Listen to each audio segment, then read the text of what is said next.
3 سال 3 سال تک سب کچھ خاموشی میں ہو رہا تھا، دروازے بند، رات کی میٹنگز، ارقام ابن ابی الارقم کے گھر۔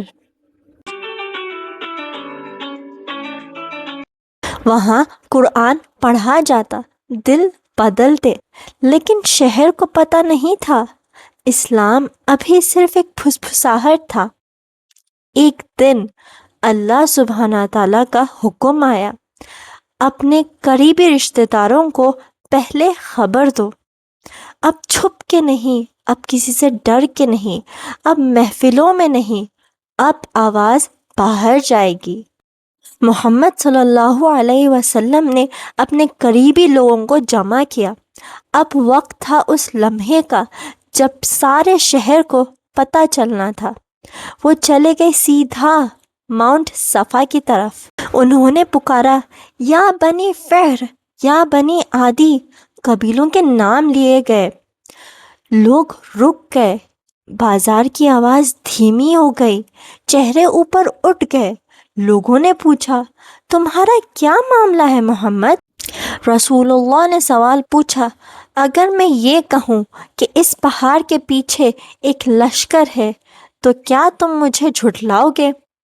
فوراً جواب آیا لوگوں کی طرف سے، نہیں، ہم نے تمہیں کبھی جھوٹ بولتے نہیں دیکھا ہے۔ پھر الفاظ آئے، میں تمہیں ایک شدید عذاب سے ڈراتا ہوں۔ یہ سن کے ہوا بدل گئی، چہرے سخت ہو گئے، اور لوگوں کے بیچ میں ایک آواز اٹھی، تباً لکا، معنی may you perish، اور یہ آواز تھی ابو لہب کی۔ اس لمحے نے سب کچھ بدل دیا۔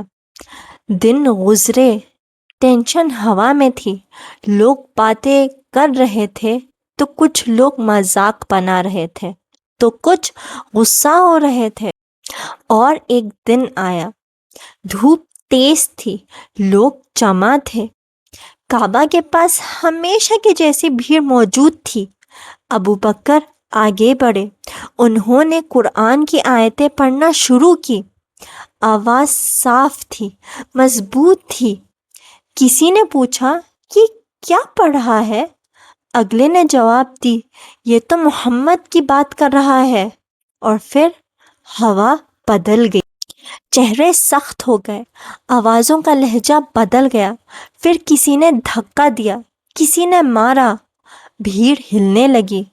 ابو بکر رضی اللہ عنہ گر گئے، دھول اڑی، زمین گرم تھی، اور لوگ انہیں گھیر کے کھڑے ہو گئے، ان پہ وار ہو رہے تھے۔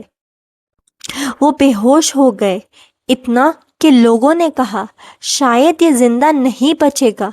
ان کا چہرہ پہچانا نہیں جا رہا تھا، خون اور مٹی مکس ہو چکے تھے، اور خاموشی ٹوٹ چکی تھی۔